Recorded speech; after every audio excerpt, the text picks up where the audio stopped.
నమస్తే శ్రీకృష్ణాయ నమః. అయితే మనకి 2025లో ఆగస్టు నెల చాలా అద్భుతాలను తీసుకొస్తోంది. పండగలతో పాటుగా మనకి రకరకాల మంచి మంచి యోగాలను తీసుకొస్తోంది.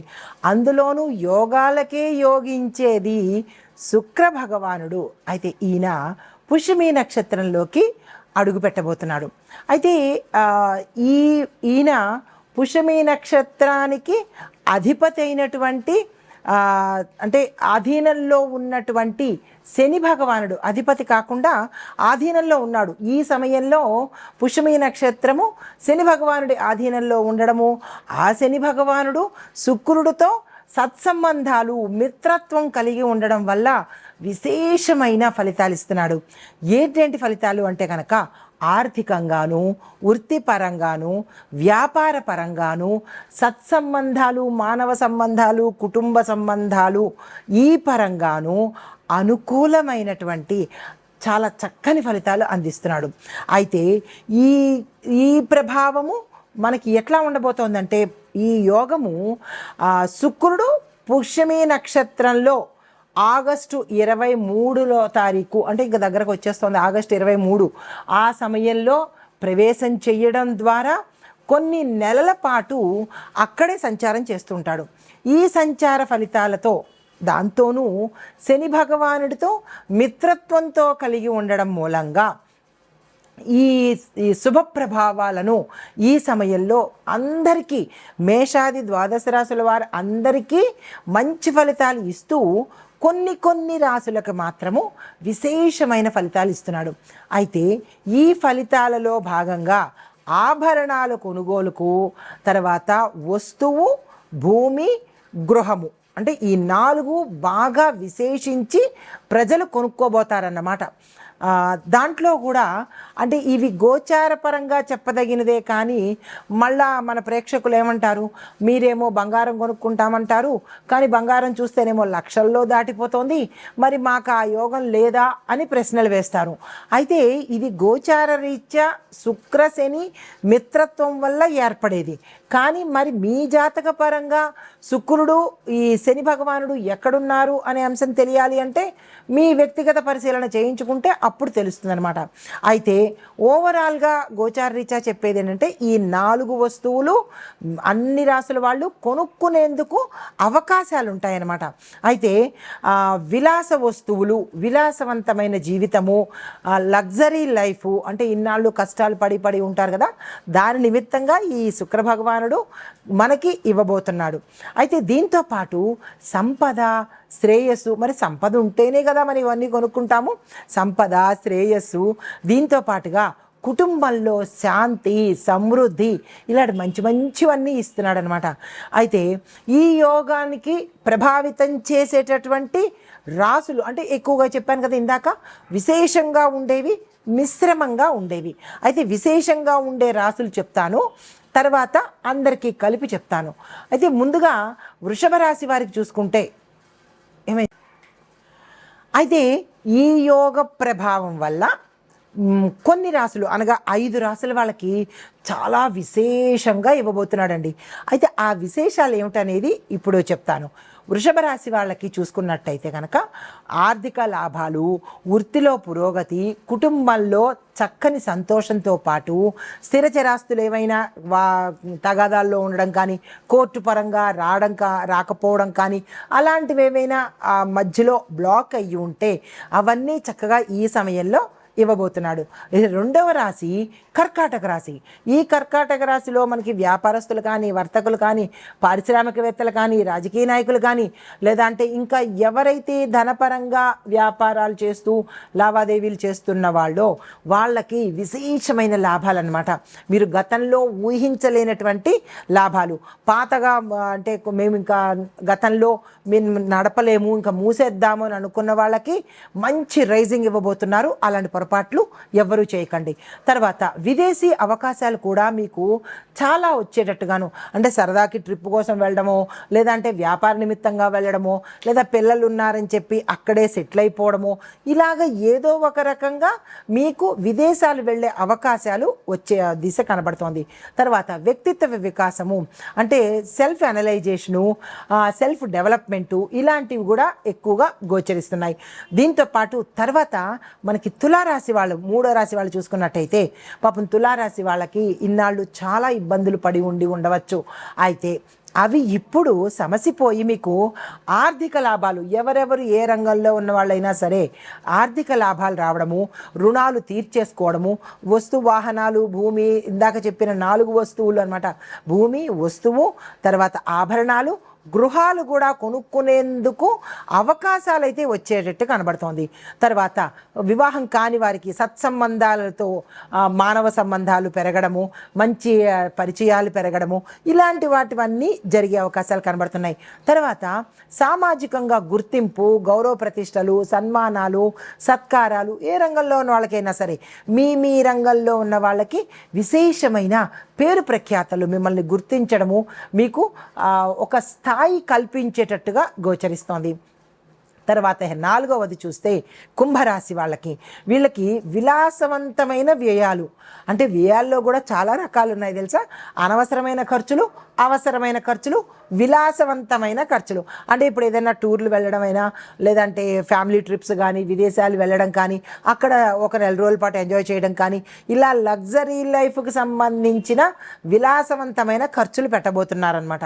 తర్వాత విదేశీ ప్రయాణాలు రావడము, ఆకస్మికంగా వెళ్ళవలసి రావడము, ఇలాంటివి. దీంతోపాటు ఆత్మ సంతృప్తి, అమ్మయ్య ఐఎమ్ హ్యాపీ నౌ అన్నట్టుగా సంతృప్తి. పాపం చాలా కష్టాలు పడి ఉంటారు, ఆ కష్టాలన్నీ తీరిపోయి హాయిగా విలాసవంతంగా ఆత్మసంతృప్తితో ఉంటారు కుంభరాశి వాళ్ళు ఈ సంయోగం వల్ల. తర్వాత మీనరాశి వాళ్ళకి చూసుకున్నట్టయితే కనుక ఆదాయం పెరగడము, పదోన్నతులు రావడము, నెట్వర్కింగ్ ద్వారా లాభాలు, ఎవరైనా నెట్వర్కింగ్తో కనుక బిజినెస్ చేస్తూ ఉన్నట్టయితే కనుక వాటి వల్ల కూడా లాభాలు వచ్చేటట్టుగా గోచరిస్తుంది. వీటితో పాటుగా ఇందాక చెప్పినవన్నీ కూడా కొనుక్కునేందుకు ఆదాయ మార్గాలు మీకు గోచరిస్తాయన్నమాట. అయితే ఆభరణాలు కొనుగోలు చేసేటప్పుడు, అంటే ఇప్పుడు ఇందాక అనుకున్నట్టుగా లక్షల్లో మనకి బంగారం కానీ, వెండి కానీ, ఇలా ఆభరణాలు ఖరీదైనవి ఉంటాయి కదా.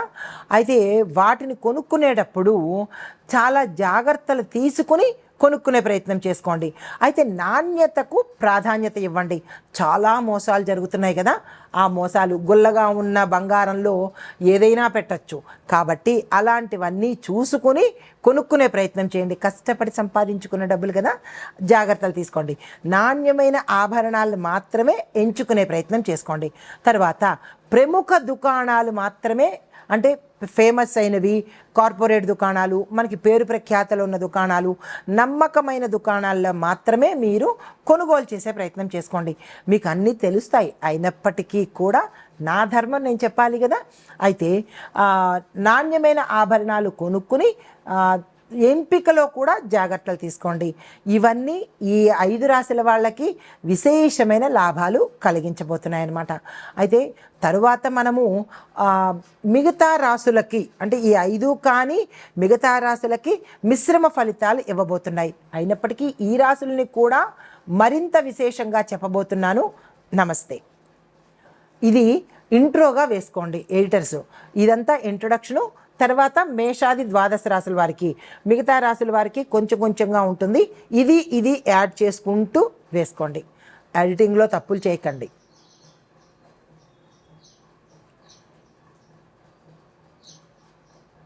తదుపరి రాశి సింహరాశి. ఈ రాశి వాళ్ళకి వృత్తిలో కొంత ఒత్తిడి కనపడేటట్టు, మేము ఈ వృత్తిని మానేద్దాము, అది ఉద్యోగం కావచ్చు, వ్యాపారం కావచ్చు, మేము ఇది మానేద్దాము, మాకు చాలా ఇబ్బందిగా ఉంటుంది, మేము నడపలేకపోతున్నాము అనేటట్టుగా మీకు ఈ సమయంలో ఉండబోతోంది. దానికి సంబంధించిన జాగ్రత్తలు కానీ, పరిహారాలు కానీ తీసుకునే ప్రయత్నం చేసుకోండి. అయితే కొన్ని సంబంధాలలో ఉదాసీనత, అంటే సంబంధాలు ఉన్నట్టే ఉంటాయి కానీ ఆ సంబంధాలు, రిలేషన్స్, బంధుత్వాలు తత్వాలు ఉన్నట్టే ఉంటాయి, కానీ అవి మనకి సమయానికి ఎందుకు పనికిరావు. అంటే మనకి ఆపదలో ఉన్నప్పుడు కానీ, మనకు అవసరమైనప్పుడు కానీ, మన బంధువులు కానీ, స్నేహితులు కానీ ఈ సమయంలో మీకు వాళ్ళ యొక్క సహాయం కానీ, సపోర్ట్ కానీ అందని పరిస్థితి గోచరిస్తోంది. తర్వాత కుటుంబపరంగా చూసుకున్నట్టయితే కనుక కుటుంబంలో కొంత ఇబ్బందికరమైన వాతావరణము, తగాదాలు రావడము, స్థిరచరాస్తులు కోర్టు పరంగా మీ వైపుకు రాకపోవడము, కోర్టు కేసుల్లో కానీ లేదంటే పోలీస్ కేసుల్లో కానీ ఇట్లాగా కొంత భూ తగాదాలకు, ఇళ్ల తగాదాలకు, లేదంటే మీ దాయాదుల నుంచి వచ్చిన ఆస్తి పరంగా దాని గురించి అన్నదమ్ములు కానీ తల్లిదండ్రుల దగ్గర కానీ ఏవే ఇబ్బందికి సంబంధించినటువంటి వాతావరణం కనబడుతోంది. ఈ విషయంలో కొంచెం జాగ్రత్తలు తీసుకోవడమా లేదంటే పెద్దల యొక్క నిర్ణయాలు ఫాలో అవ్వడమా చేసినట్టయితే కనుక కొంత మనశ్శాంతి ఉండే అవకాశం కనబడుతోంది. అయితే ఆరోగ్యపరంగా చూసుకున్నట్టయితే కనుక బోన్స్కి సంబంధించినటువంటి ఇబ్బందులు కానీ లేదా బోన్స్కి రిలేటెడ్ సమస్యలు కానీ వచ్చేటట్టుగా గోచరిస్తోంది. ఈ విషయంలో జాగ్రత్తలు తీసుకునే ప్రయత్నం చేయండి. అలాంటివి ఏవైనా ఇబ్బందులు ఎముకకు సంబంధించి, నడుముకు సంబంధించి, కీళ్ళకు సంబంధించి ఇలాంటివి ఏమైనా గతం నుంచి ఇబ్బంది ఉంటే కనుక అంటే మీరు ఉదాసీనంగా నెగ్లెక్ట్ చేయకుండా డాక్టర్ పర్యవేక్షణ తీసుకున్నట్టయితే కొంత మంచి జరిగే అవకాశం ఉంది. అయితే మీకు చెప్పదగిన పరిహారము శుక్రగ్రహానికి సంబంధించి, శని భగవానుడికి సంబంధించి శుక్రవారము శనివారము ఉపవాసం ఉండేటట్టుగా ప్రయత్నం చేసుకోండి. అంటే పూర్తిగా నిరాహారంగా కాకుండా పళ్ళు పలహారాలు తీసుకోవడం కానీ ఏదో ఒక రోజు చూడండి, శుక్రవారం కానీ శనివారం కానీ మీ యథాశక్తి ఉపవాసం ఉండి అక్కడ మీరు ఏదైనా దేవాలయానికి, మీకు దగ్గర ఉన్న దేవాలయానికి వెళ్ళి మీ ఏదైతే ఇబ్బంది పడుతున్నారో ఆ ఇబ్బందికి సంబంధించిన సమస్య సంకల్పం చెప్పుకుని పూజ చేయించుకోవడం కానీ లేదా హోమం చేయించుకోవడం కానీ మీ శక్తిని బట్టి చేసినట్టయితే కొంత సానుకూలమైన ఫలితాలు పొందే అవకాశం కనబడుతోంది. అయితే ఇప్పుడు మనము ఓవరాల్గా అన్ని రాశుల వాళ్ళకి ఎలా ఉండబోతోంది అంటే కనుక మొట్టమొదటి సూచన ఆభరణాలు కొనుగోలు విషయంలో జాగ్రత్తగా, అంటే ఒక మంచి శుభ సమయం చూసుకొని అప్పుడు కొనుక్కునే చేసే ప్రయత్నం చేయండి. నెంబర్ 1. నెంబర్ 2, మేలైన షాపులకి దగ్గరికి మాత్రమే వెళ్ళండి. ఏ తక్కువకి ఇస్తున్నారు, బంగారంలో డిస్కౌంట్లు ఉన్నాయి అనుకుని తక్కువ అంటే సాధారణమైన షాపులకి మాత్రం వెళ్ళకండి. తర్వాత పూజా కార్యక్రమాలు చేసేటప్పుడు పసుపు రంగు పువ్వులను దేవాలయాలు సమర్పించడము, పసుపు రంగు వస్త్రాలను ధరించి పూజలు కానీ, నోములు కానీ, వ్రతాలు కానీ లేదా అంటే పరిహారాలు కానీ చేసినట్టయితే శుక్రుడి యొక్క అనుగ్రహం మీ మీద విశేషంగా ఉంటుంది. ఈ ఒక్క విషయాన్ని గుర్తుపెట్టుకోండి. తర్వాత ఓవరాల్గా 3వ పాయింట్ ఏంటంటే ఆరోగ్య సంరక్షణ. అంటే కొన్ని రాశుల వాళ్ళకి బాగుంది, కొన్ని రాశుల వాళ్ళకి ఆపరేషన్స్ అయ్యేటట్టుగాను, కొన్ని రాశుల వాళ్ళకి తీవ్రమైన అనారోగ్య సమస్యలు కూడా కనబడుతున్నాయి. కాబట్టి ఓవరాల్గా ఎవరెవరికి ఏ అనారోగ్య సమస్యలు ఉన్నాయో చూసుకొని ఆరోగ్య సమస్యలు ఎదురైనప్పుడు ఆహార నియమాలు పాటించుకోవడంతో పాటు తక్షణమే వైద్యుల సలహాలు తీసుకోవడము, వారి యొక్క సంరక్షణలో కనుక ఉన్నట్టయితే ప్రమాదం నుంచి తప్పించుకునే అవకాశాలు కనబడుతోంది. ఇది మనకి శుక్రగ్రహ పుష్యమి నక్షత్రంలో ప్రవేశించేటప్పుడు శుక్రయోగం తాలూకా ఫలితాలు, పరిహారాలు, సూచనలు. నమస్తే.